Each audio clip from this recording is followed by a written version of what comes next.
Views expressed by Casters Guild members are only the opinions of that member, and that could change from day to day. Guild members may use mature language, but that in no way means they are mature. Listener discretion is advised. The new Fallout show has us giddy with uranium fever. Star Wars keeps rolling out the hits, and Seth Rogen just might be the best thing for Sony right now. That's the spell we're casting tonight on Casters Guild.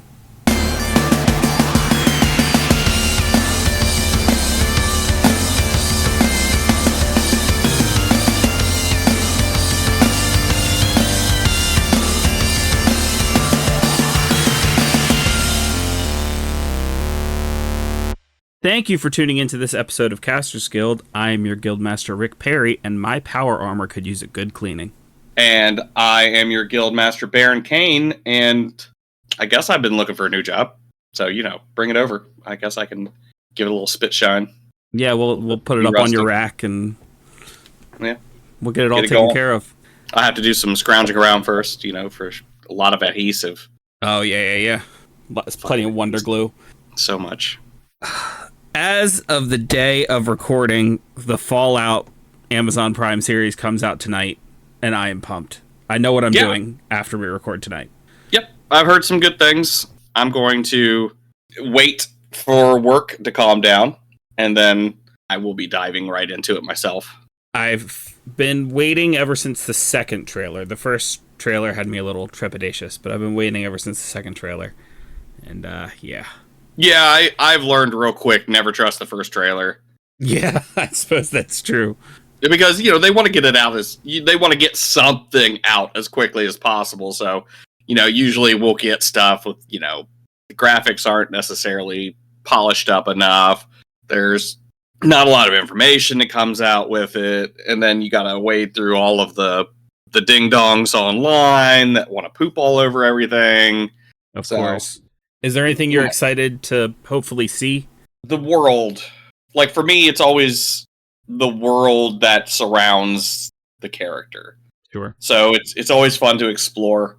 Like, whenever I played, that's why I'm glad when they do these things, it's never in the same city. It you know what I mean? It's like, it needs to be in different spots for me to keep interest. So, I'm interested to see this part of the world. I was real happy with, even Fallout 76. I think the reason why everybody was so shitty about it, was because they were looking for the things that I wasn't. Ugh, words. So, they put Fallout in a world that I was familiar with. Right.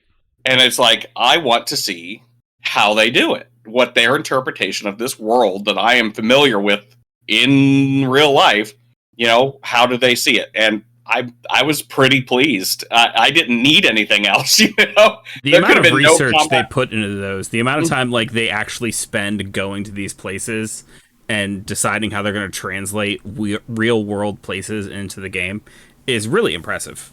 Right. Yeah, and I like the oh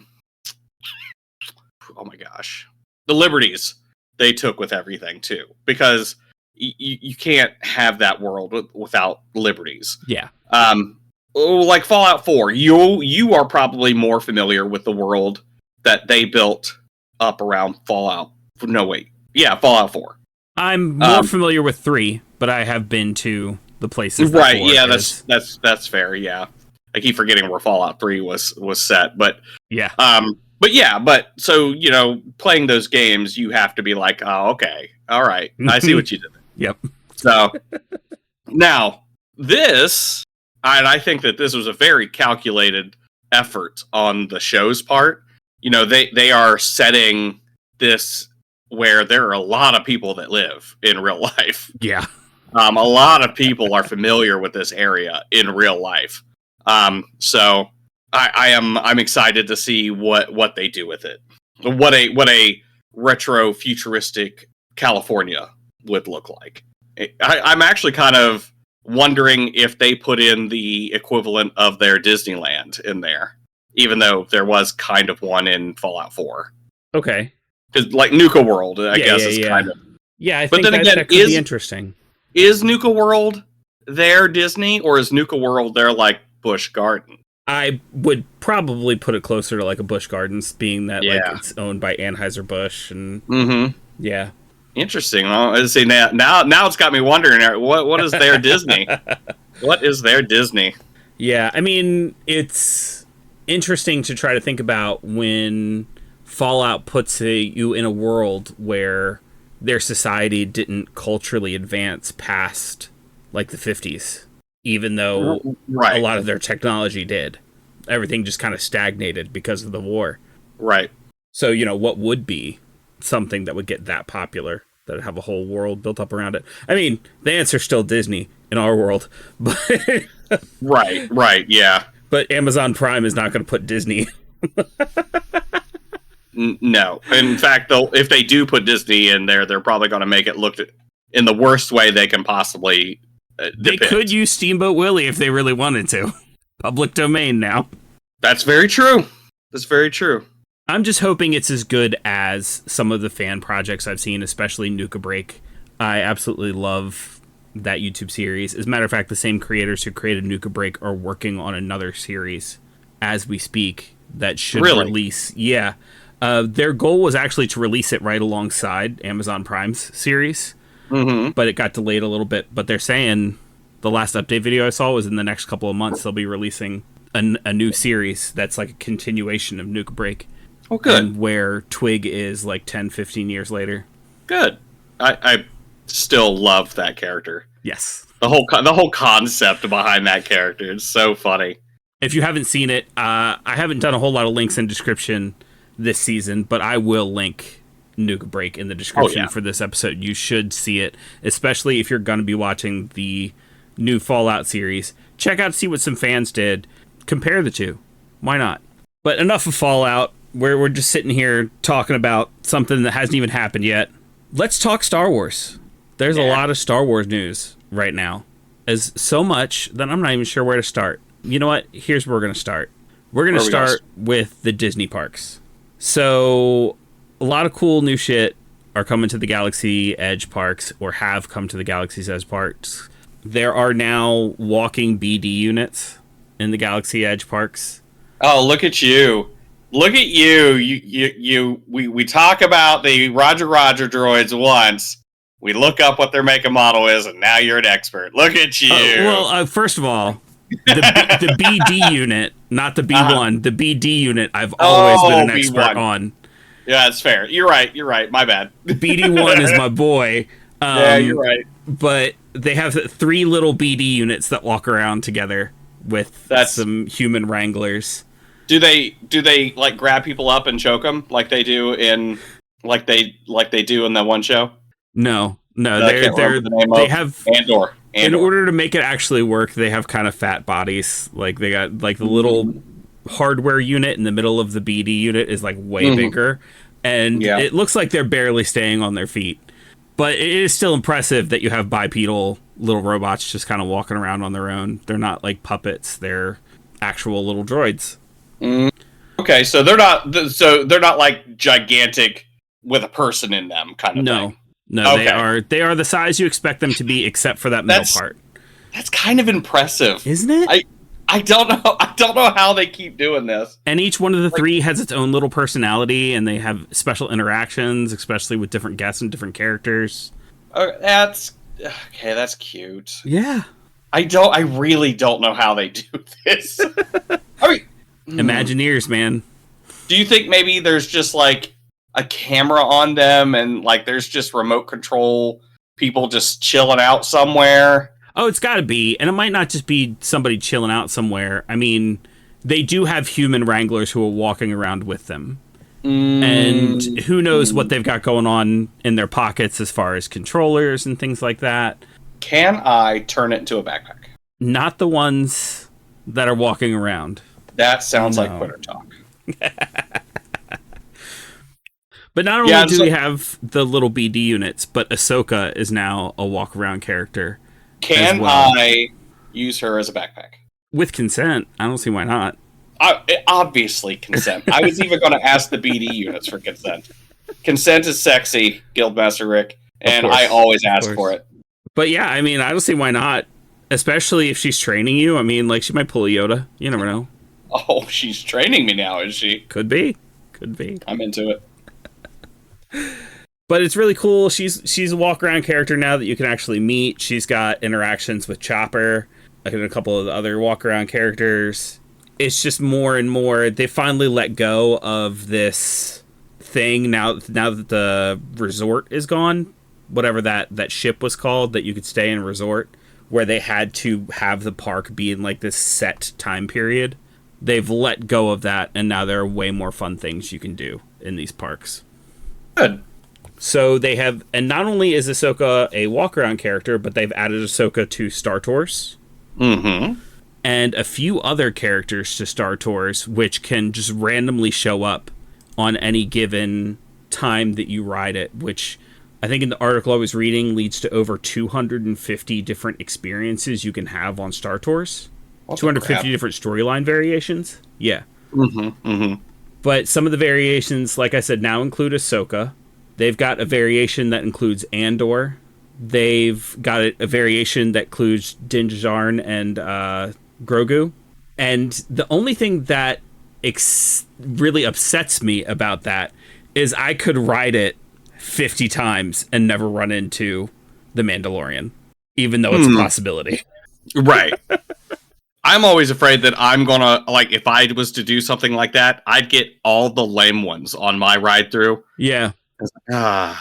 And someone would go, "Oh, did you get this one? It's the coolest one." You'd be like, "No." "Oh, okay. How about this one?" "No." "Oh, how about this one?" "No." Nope. They were all stormtroopers. You just end up repeating the same one. Like, Right. Oh, it's you again. Move along. Damn it. That would be my luck. But it just gives me all the more incentive to go back to those parks. That's the point. Just not in 2045. I don't know if you've seen it, but one of the next solar eclipses that's going to go over the entire, United States with a large path of totality is 2045, and it's going to go right over Orlando. Oh shit. So those tickets are going to be extremely expensive and sold out, and I don't want to be anywhere near those parks on that day. Yeah, I'm almost positive that they're already selling tickets for 20 years from now. Yep, the hotels are already booked. Mm-hmm. But in other Star Wars news, we got a release trailer for a new Star Wars game that is now available for pre-order, Star Wars Outlaws, with one of the cutest companion pet characters to ever come out of Star Wars. Yes, indeed. In my humble opinion. That was the immediate thing that I saw was, the little axolotl guy. I'm down for that. It does look to be a little bit more action-oriented than, let's say, the Survivor games. Mm-hmm. Where in the Survivor games, you really had to take your time with your combat. This looks a lot more run and gun, or stealth until you get caught, then run and gun. Yeah, I was seeing quite a bit of stealthy, but yeah, definitely the run and gun aspect to it. I haven't seen a lot of information on it. I heard about it, and then you just provided more information than I've had since I heard about it, and I'm really wanting to hear more. I would love to hear about, what aspects are going to go into the ship. It really looks like it could play around with a reputation system of some kind. It has to. With the way they've presented the story so far, as I understand it, you are like a new outlaw on the scene. Mm-hmm. And you're dealing with a lot of these crime boss overlords who are taking advantage of the fact that the Empire is distracted by the rebels in order to kind of do what they want and make as much money as they can. Mm-hmm. So it has to be like a thing. You have like this reputation with this overlord and this reputation with this boss, and it's gotta. You would imagine. Mm-hmm. But I guess we'll see. And I know that they were pretty distinct on what time period this is taking place in. Yep. Which would be between The Empire Strikes Back and Return of the Jedi? That sounds about right, yeah. Because, sometime during the Ridge Tridge. Well, we saw Frozen Han Solo. Yeah. So, the Ridge Tridge. I fucking hate you. I was waiting for it. Yeah. Well, like I said, it Anyway. is eligible for pre-order now, and there's a few bonuses you can get for pre-ordering it, and there's a couple different editions. So since we do news, I will let y'all know what you can pre-order and what you're going to get, starting with the standard edition of the game, which is going to be about $70, as all games really are nowadays. If you pre-order, you'll get what's called the Kessel Runner bonus pack, which gives you exclusive cosmetics for your ship and your speeder. Okay, so they are going to put a little bit of into that then. Mm-hmm. Good, that's good. Just a little taste of some cosmetics. Sure. And it's going to be on, by the way, PlayStation, Xbox, and PC. As it should. Next up is the Gold Edition, and the Gold Edition will come out 3 days early. So if you want to get it 3 days before its release date, you can pre-order the Gold Edition. The Gold Edition will be $110, so a little bit pricier. And that'll get you access not only to the other pre-order bonus, but it also gets you the Season Pass, which means you'll get all the DLC that comes out for the game, which includes 2 pieces of post-launch DLC is what it's saying here. They're not really saying what they are. And then you'll get Jabba's Gambit, which is a mission you can do at launch. And then there's the Ultimate Edition, which is $130, comes with all the stuff from the previous ones, and also gets you a digital art book and what they're calling the Ultimate Pack, which is a bunch more cosmetics, called the Rogue Infiltrator and the Sabak Shark. Ooh, that sounds fun. And if you're subscribed to Ubisoft Plus, which is $18 a month, you'll just get the Ultimate Edition of the game. So you don't have to pre-order any of them. But yeah, it just looks super fun. It looks very Uncharted-esque to me. And I really enjoyed those games. And when it comes to video games, Star Wars has been doing pretty good right now. So it has my faith in it. Yeah, I think that they have been doing a good job with games for a little bit now. I'm trying to think of the last bad Star Wars game that there was. It had to have been recent, though. What would it have been? No? I can't think of any bad ones. Maybe there are some that... Connect?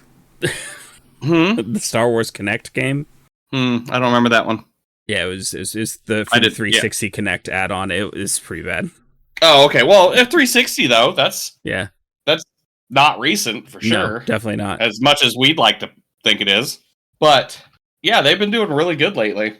Somebody is going to comment or come in the Discord and tell us, how can you forget this shitty-ass Star Wars game? And I'm going to be like, oh, yeah, there was that one, and that's why I forgot it. I dare you. I dare you. And then I'm going to double down and say it was my favorite one. Oh, jeez. And they're going to be like, it was so problematic. And I'm going to cry and be like, but it was my favorite. I don't want it to be, but it was. Just play the victim card. Yep. As long as we're talking Star Wars, we talked about a little bit about this in our episode 1 of this season. But let's go ahead and talk about all of the slated Star Wars movies and TV shows that are coming up. Okay. So starting with 2024, coming out on June 4th, we have Star Wars The Acolyte, this is the one we really talked about on episode 1 that's set during the High Republic. And the trailer, I think, looked really good. Yeah, I'm here for it. Yeah, I guess everybody's making a huge deal about this being like, the first Wookiee Jedi. Yeah. On a live action property. But of course. Yeah. And Carrie-Anne Moss. Let's see Carrie-Anne Moss, yeah. She's primed for it, which actually Carrie-Anne Moss actually made me think of more news, but we can come back to that later since it's not Star Wars related. All right. Next up, coming to Disney Plus in 2024 is Star Wars Skeleton Crew. Yep. It is actually a show of just 3 people.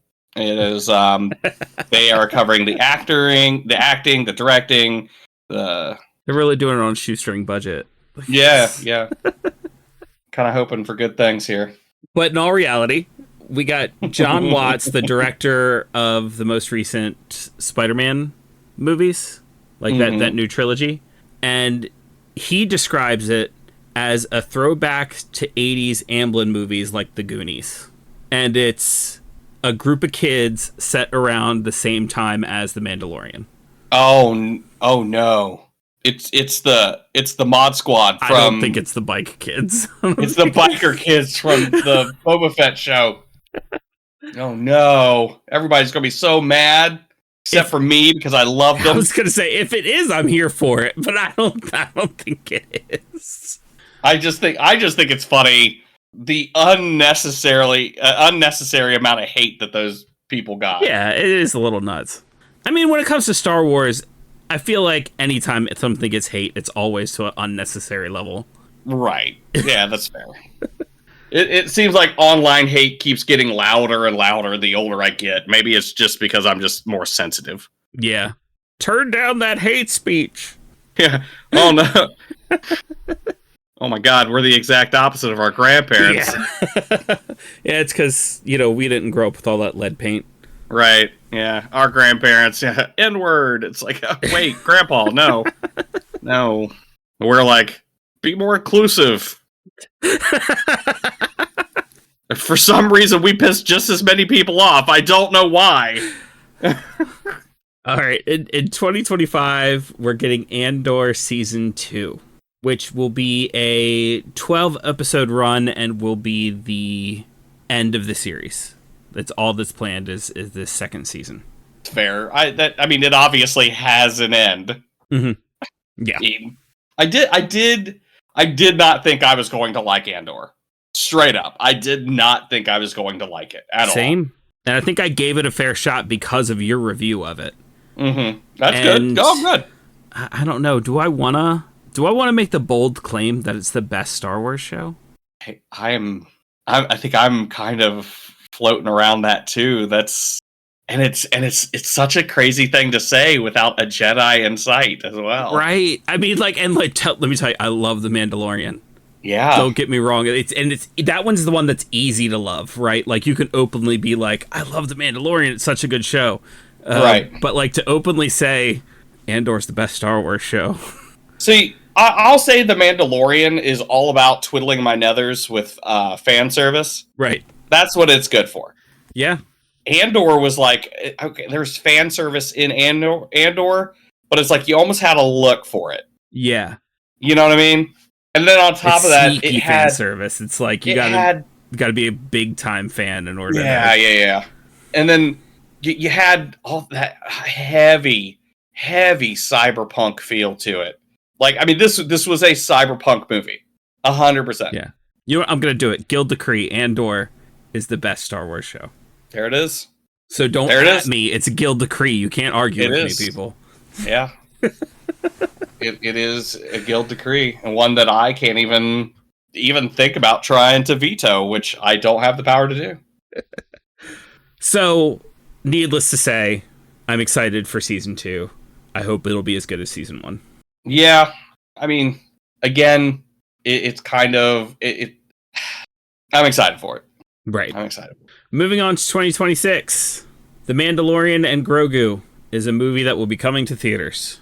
So I just want to point out that we're reading this off of Polygon, and from Polygon, I want to read the first sentence to this synopsis. Okay, you ready?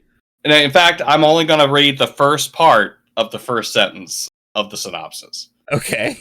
The Mandalorian and his furry green friend. Oof. Like, I'm looking at the picture, my dudes. Where do you see the fur? I mean, he's got like the fuzz on the ears, but like I wouldn't call him fuzz. I wouldn't call him furry. Look, yeah. Do we call humans furry? No. Exactly. Like even looking at us with all of our hair, the only way someone's referring to us as furry is if they're being cute. Yeah. Or you know what I mean? We are not furry. Right. Grogu, Yoda, for fuck's sake, isn't furry, and he's older. He had more ear hair. That's a bold statement to make. A bunch of people who might be our fans to just stare up and say we are not furry.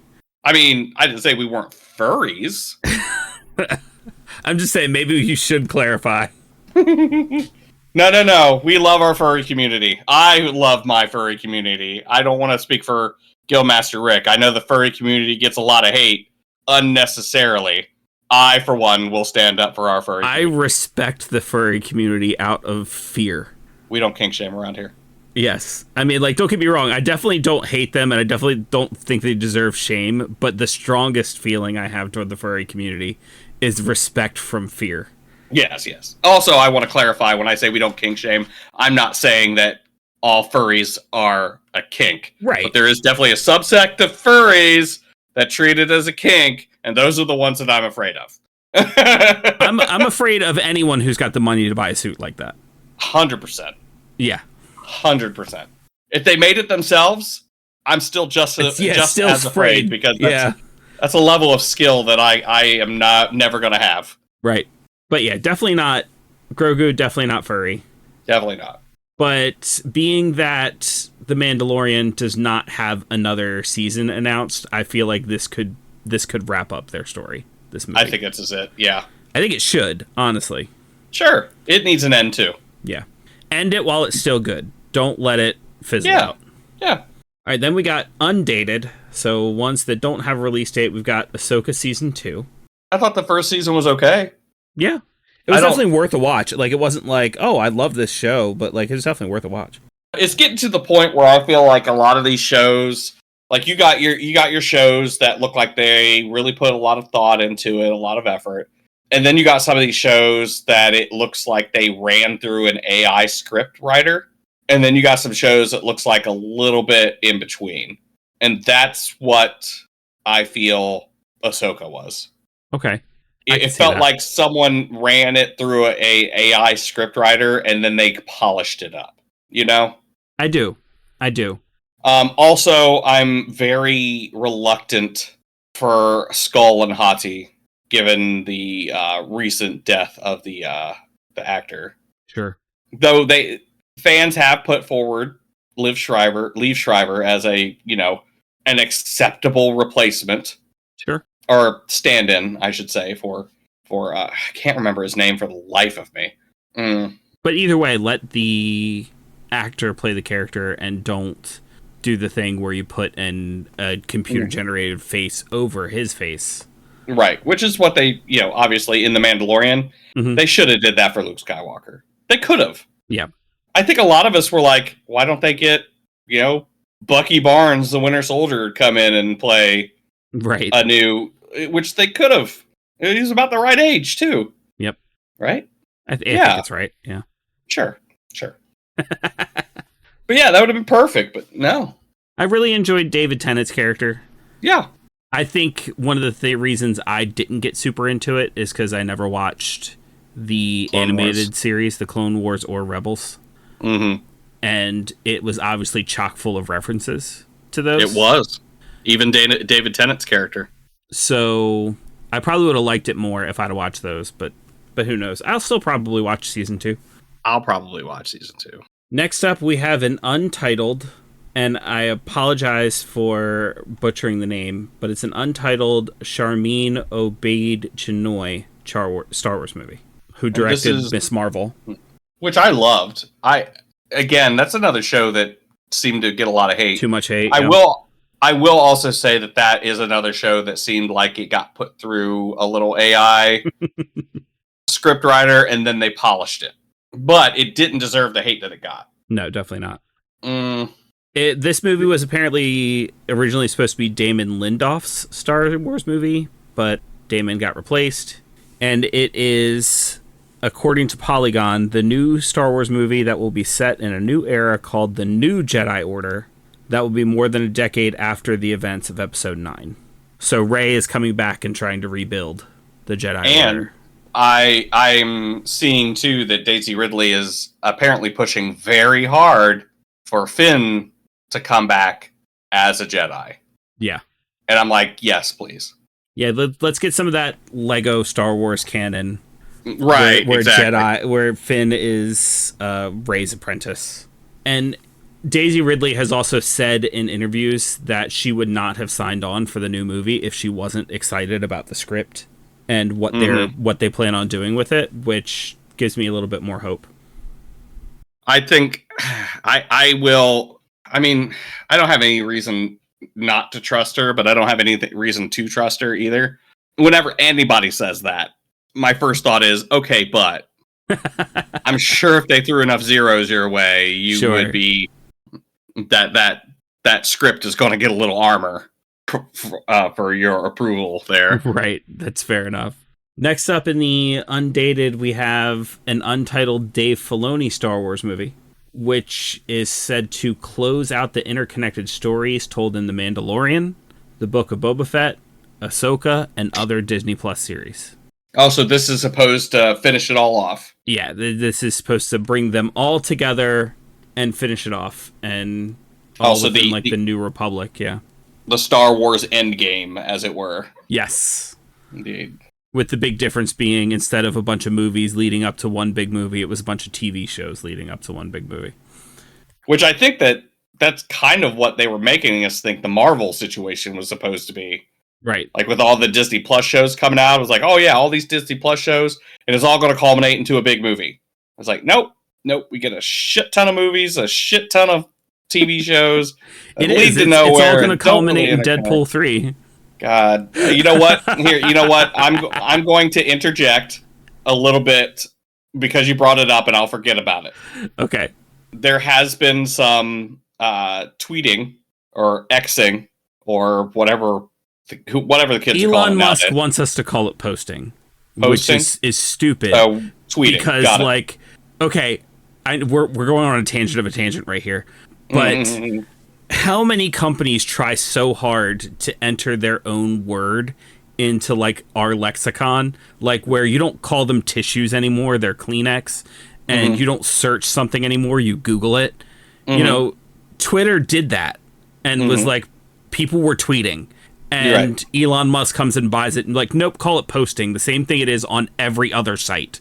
Okay, well, we're going to call it casting. Let's go for it. So anyways, we saw a cast from one of the, I believe it's one of the guys that was either writing it. I don't think it was the director. Anyways, he's saying, weirdly enough, essentially, keep your expectations low on Deadpool. Because we're not getting all of the cameos that we think we're going to get. Right. And it's like, I mean, thanks, man, but you know the internet. Yep. You know the internet. If Batman doesn't show up in Deadpool, they're going to cry. They already tried to gaslight us when it came to No Way Home, where we all thought all the Spider-Men were going to be in it. And they tried to go, no, they're not going to be in it. Even Andrew Garfield himself was like, no, I'm not in it. And then the movie came out, and they were fucking in it. So, which is fine, because I think that even kept our expectations low. Yeah. If they were straight up like, yeah, we're going to be in it, then we're going to be like, okay, but who else? So yeah, fucking deny it, please. These fucking chodes on the internet are ruining everything with their fucking speculations and such. It's infuriating. Blake Lively is Lady Deadpool. Yeah. Oh, yeah. while I think that would be fucking amazing, and very, very on point. Just because she was on set does not mean. Yeah, she has other reasons to be there. Blake Lively was on set. That means she's in the movie, bro. She's fucking Deadpool, man. Is it? Do you forget that, like, marriage and like?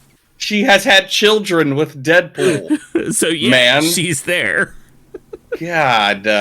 If I was fucking Deadpool, I'd be there too. I'd be like, yeah, show me all the cool shit. And if TikTok is any indication, a lot of us want to fuck Ryan Reynolds. Oh yeah. Especially men. Yep. Apparently. I want to 100%. All right. Anyways.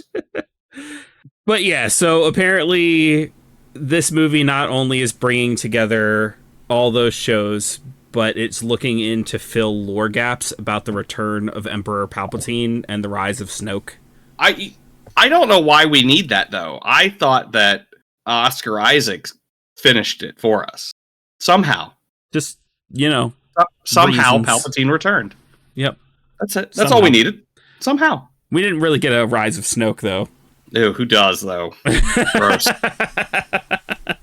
Gross. Okay, so then we have the untitled James Mangold Star Wars movie.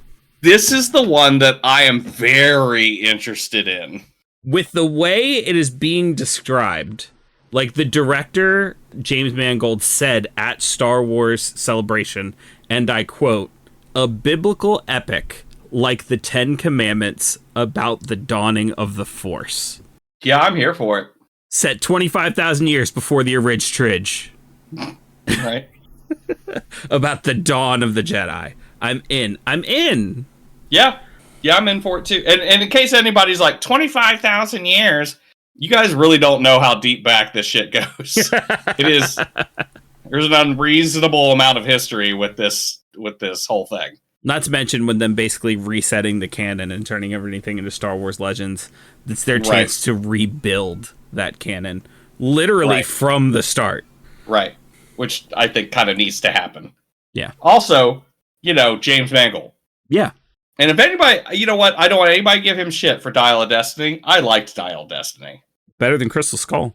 Better than Crystal Skull. Maybe that's why I liked it better. I don't know. That should have been the tagline of the movie. Better than Crystal Skull. That would have put butts in seats. In a world where Indiana Jones and the Crystal Skull exists, there comes a movie that's only slightly better. I'd have been more likely to see it in theaters if they had gone that route. You mean Our World movie trailer guy? Jesus. But yeah, no, I'm here for that. All right, then we have some movie that's not going to happen. We have some that are not necessarily slated, but that have been rumored, or they were talked about and then haven't been talked about for a long time. They weren't officially announced again at Star Wars Celebration, so who knows if they're actually going to happen. I'm calling it right now. These 3 movies are not going to happen. Okay. Just calling it right now. Starting with the untitled Taika Waititi Star Wars movie. Taika Waititi, for some reason, has fallen off of Hollywood's beloved list. Yeah.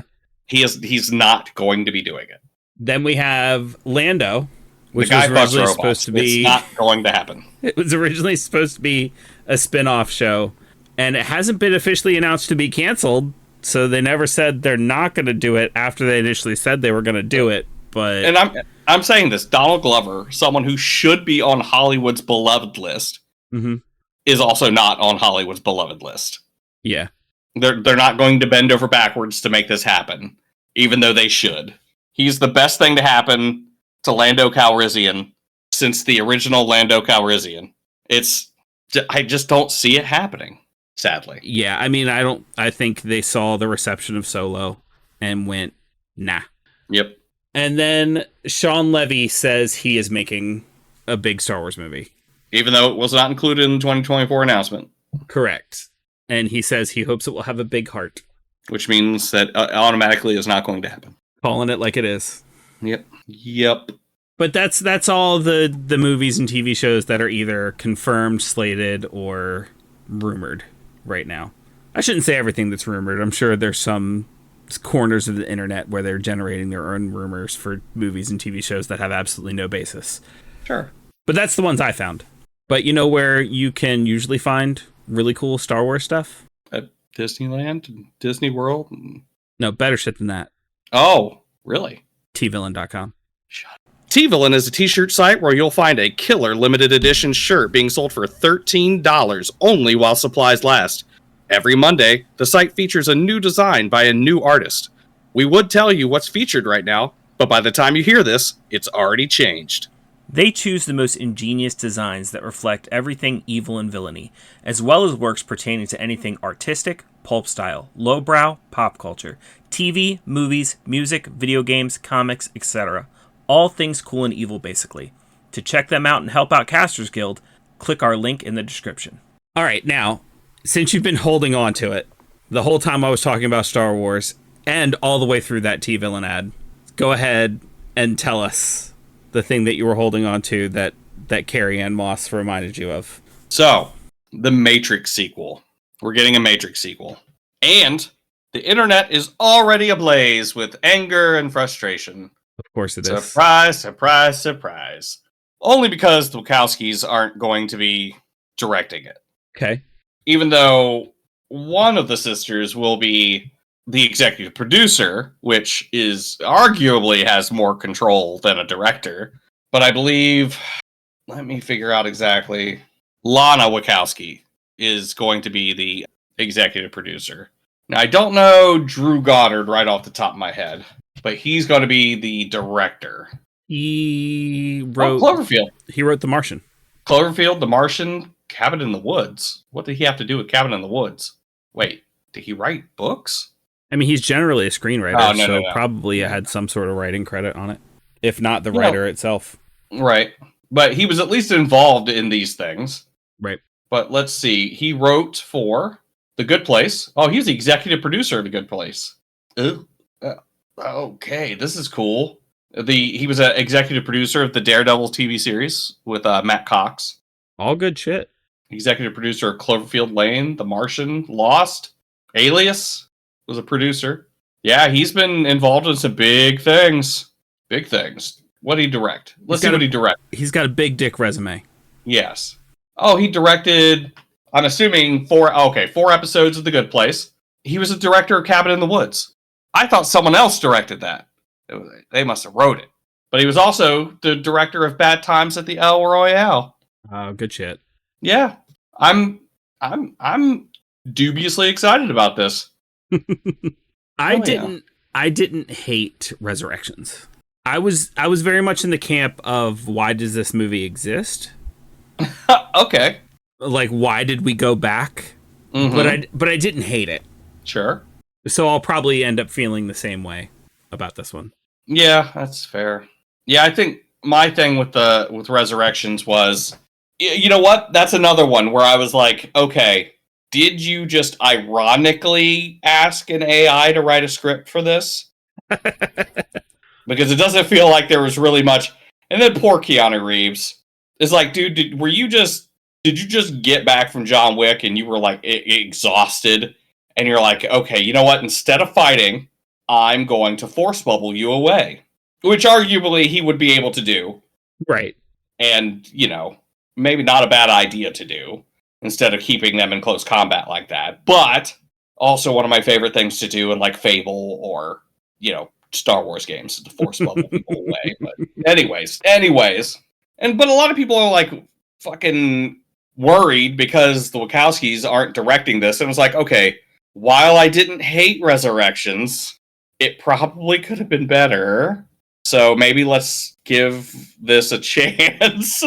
I mean, I'll watch anything with MPH in it. Sure. So, and he is confirmed to return. Oh, really? Yes. Okay. Nice. Yeah. According to this article from Variety, Keanu Reeves, Carrie-Anne Moss, Jonathan Groff, Neil Patrick Harris. Okay. I did like Neil Patrick Harris's character in Resurrections. Yeah. I thought that was cool. Yeah. He got suitably meta. Oh, and just a side note, Cabin in the Woods, directed by Drew Goddard and written by Joss Whedon and Drew Goddard. Yes. So as much credit it was Whedon. As much credit as Joss Whedon gets for that movie, though. Yeah. With Drew Goddard directing and co-writing it, I think it's more of a Drew Goddard project. Right. I think the only thing Joss Whedon had was, hey, let's give it a Scooby-Doo feel. And then he went to go get some food somewhere. He had some objectifying of women to do. Drew Goddard handed him a script, and Joss Whedon was like, "Let's put it in the Whedonverse," and then that was it. Like, and goodbye, you woman. You're the worst. That's what he said. Mm-hmm.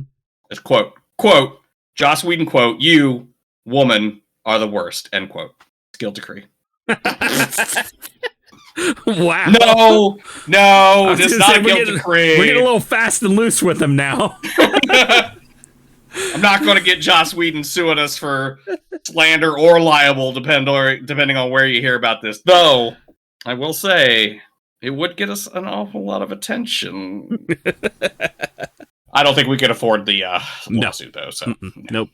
So yeah, I mean, new Matrix movie, I'll watch it. Yeah, I'm down. Watch it. Why not?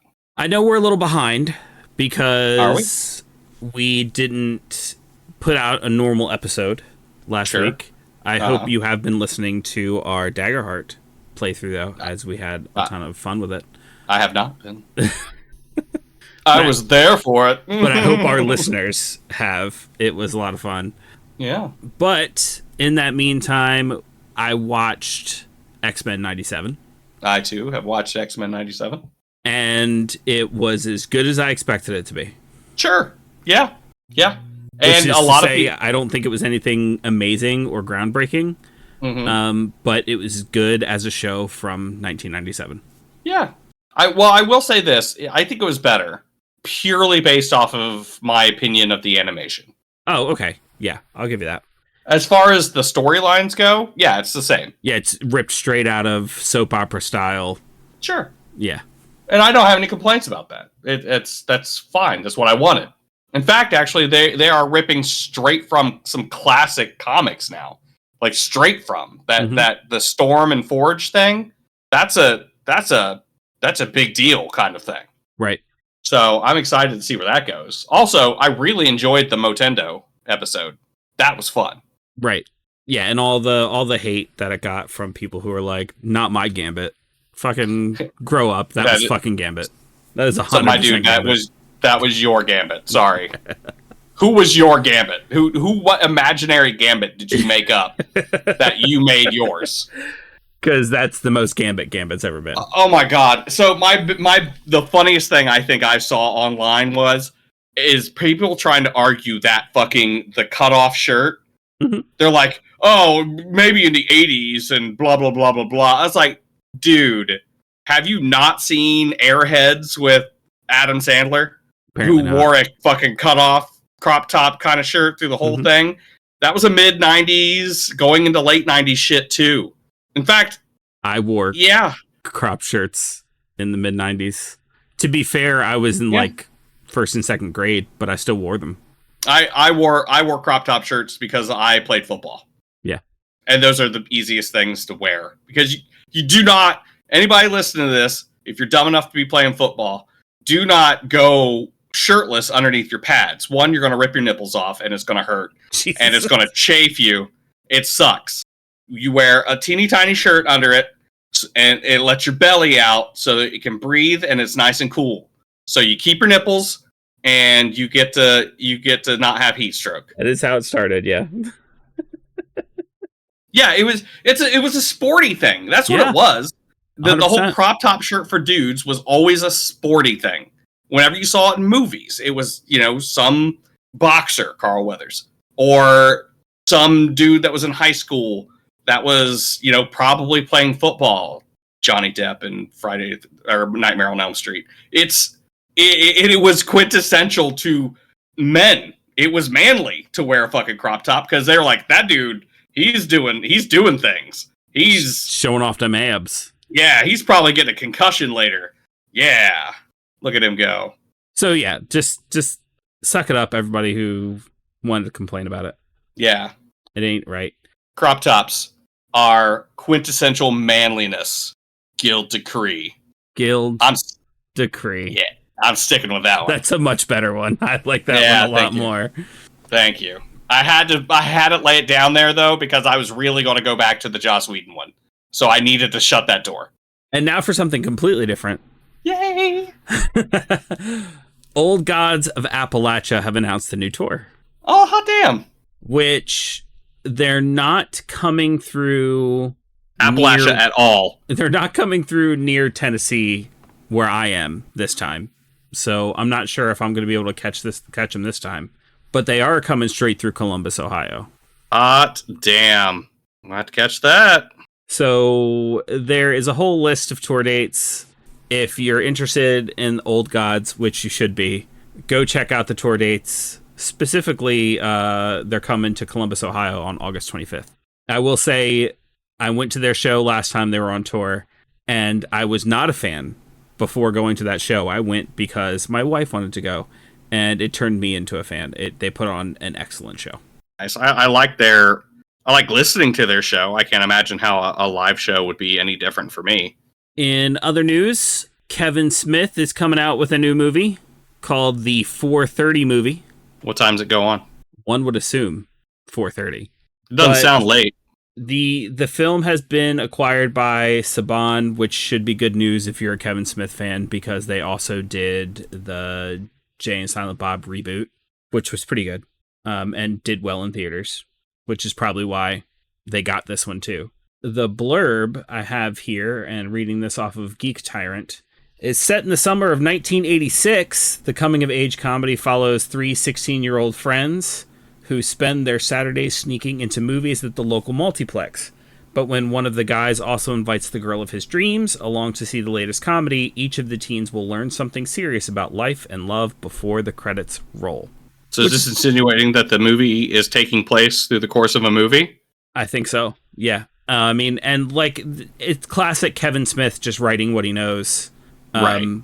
The movie is shot at the exact same theater that he used to go with his friends to when he was a kid in Jersey. And it's just more of him creating movies about him growing up in Jersey, and that is never a bad thing. Not to mention, hell of a cast. We already have confirmed Ken Jeong, Sam Richardson, Genesis Rodriguez, Justin Long, Jason Lee, Rachel Dratch, Kate McCucci, Adam Pally, Harley Quinn Smith, and Method Man. Nice. Yeah, he definitely knows how to get the people on board. Oh yeah. But I'm in. I mean, like, I don't know if you saw Clerks 3. I did see Clerks 3. That you did. That was very much an end to like that era and that story. Mm-hmm. There's not much you could go, not much of any place you could go with their story from there.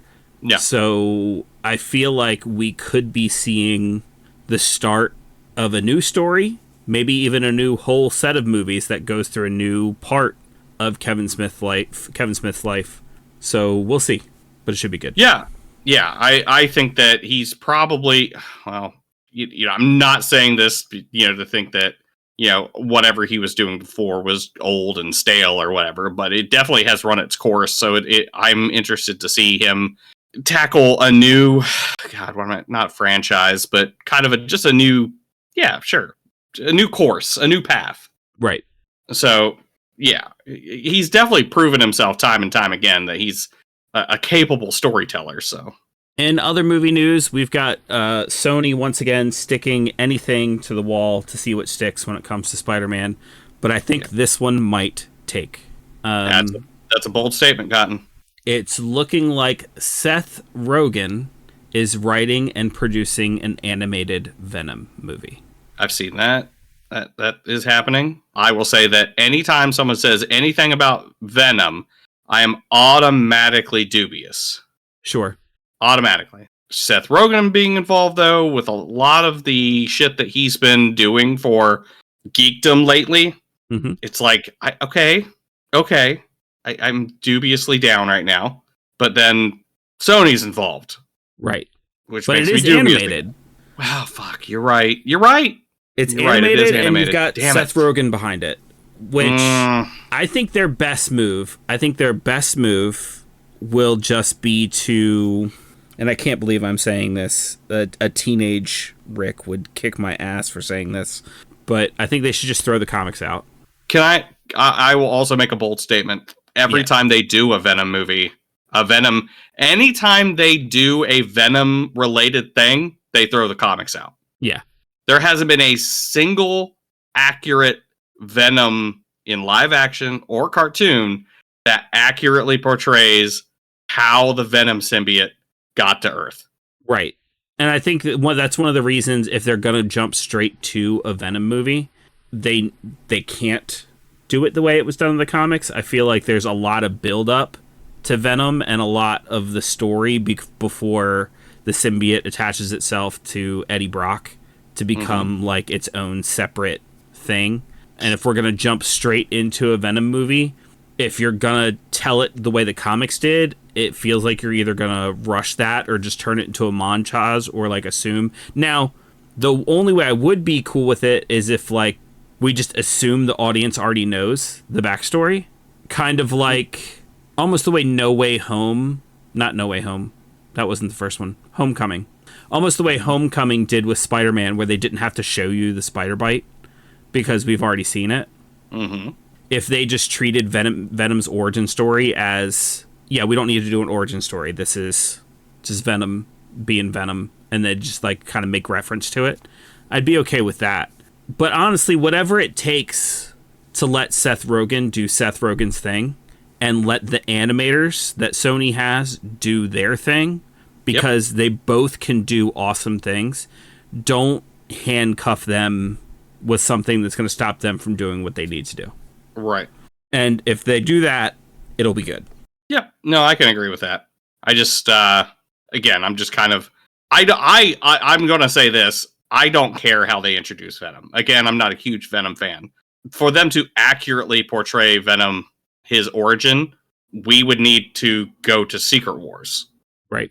Which, you know, is coming in the MCU, but is still not going to be the same thing that it was in the comics. So we're never going to get an accurate portrayal of a Venom origin, and we're all going to have to be okay with that. But that said, I don't care how, because I'm just not a huge fan of his. In fact, my favorite is the Tom Hardy Venom, mostly because he's not some... I mean, I guess he is a bit of an anti-hero and everything, and that's kind of what they're calling him, but I don't know. He just attracts the edgelords, and I'm not a fan. Sure. Of that. So yeah, I guess we'll see. I'm betting though, if Seth Rogen is doing it, it's probably going to be closer to the original Venom. Yeah, it's definitely not going to be edgelordy if it's Seth Rogen, honestly. I do wonder though if they're going to set it in like, because I'm assuming Spider-Man's going to be involved in some way since they can. Mm-hmm. So I'm wondering if maybe they will use the Miles version. Sure. Or have some way to tie it into the Spider-Verse eventually. Sure. But that's the other thing. Like I was gonna say that in the beginning. Like, you know, but at the same time, I think that's something that a lot of superhero movies nowadays, a trap they fall into, where everything has to be connected and everything has to, you know, follow a story that can be connected with some other movie or some other story because of how successful the MCU has been. And there's nothing wrong with telling a standalone story. Huh. Nope. I'm completely down for it. It makes me happy. I wish that more properties would do that. Just standalone shit. Mm-hmm. I mean, I think I've even said that about Marvel.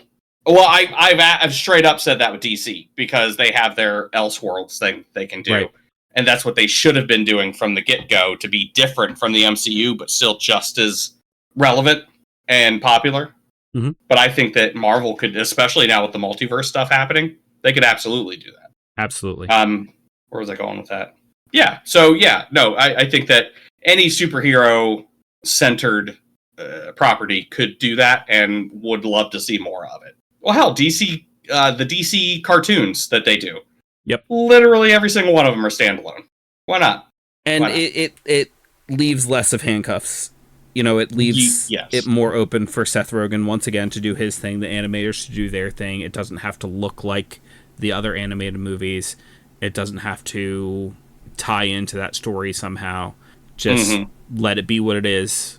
Yep. And we'll probably enjoy it. And hopefully this is the start of Sony finally figuring out what the fuck to do with Spider-Man and leaving some of this other shit alone. Hell yeah. And then I don't have a whole lot to say about this, but as long as we're talking about Marvel, we did get a trailer for Marvel 1943 Rise of Hydra. And it looked very intense. Very intense. Yeah, it's... I wonder if they're going to lean into the Agents of S.H.I.E.L.D. version of Hydra. If anybody... Have you seen Agents of S.H.I.E.L.D.? How, like the beginnings of Hydra happened? No, not really. I don't know if it's comic accurate. I sincerely doubt it. I really, really think that Hydra in the comics was literally just like, we're Nazis. Now we're a subset of Nazis. Yeah.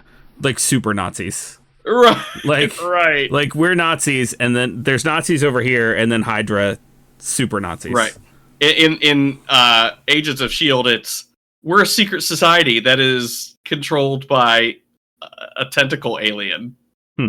Yeah, I don't see them doing that. I mean, I think it's pretty obvious from the start that this video game has nothing to do with MCU in general.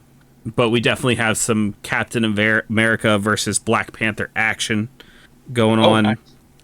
And it looks like throughout the game you'll be able to play as multiple different characters. Looks pretty cool. I'm good with that. In my opinion, fucking Marvel video games have been really hit or miss lately. Right. So I'll be interested to see what we can do with this. Yeah, that one and that new 6v6 thing they're coming out with that's going to be free to play. Let's see what happens. Yeah, I'm kind of looking at this. Okay, good. Never mind. Whew. Okay. I was like looking up some of the screenshots and stuff for the 1943, and one of them was one that looked eerily like Chadwick Boseman. And I'm like, I don't know how comfortable I am. Like, your boy loves some Chadwick Boseman and hates that, that had to happen. But also bringing him back, dredging up his ghost like that, it's kind of like... But what I'm looking at, I am now 98% sure is just AI art. Yeah. That someone used for their website. Yeah, because the whole thing with the 1943 is it takes place in 1943, and it's like right that Black Panther's grandfather or great-grandfather or whatever, so much further back in the royal bloodline. But to those of you who are listening, why don't you email us at castersguild.com and tell us what games and movies you're excited about that are coming out that we didn't cover today, because we probably want to cover them, because we also want to be excited about those games and those movies. It's one of my favorite things to do. Make sure to check us out on the socials. Join us on our Discord. That's where all the fun stuff is happening. And if you haven't, please go listen to our actual play of the Daggerheart beta. It was a ton of fun. Really was. We will see you in the next one. Bye-bye, everybody. Bye. Bye-bye. Bye-bye. See you later. Bye. Bye. Bye. Bye. Bye. Bye. Bye. Bye.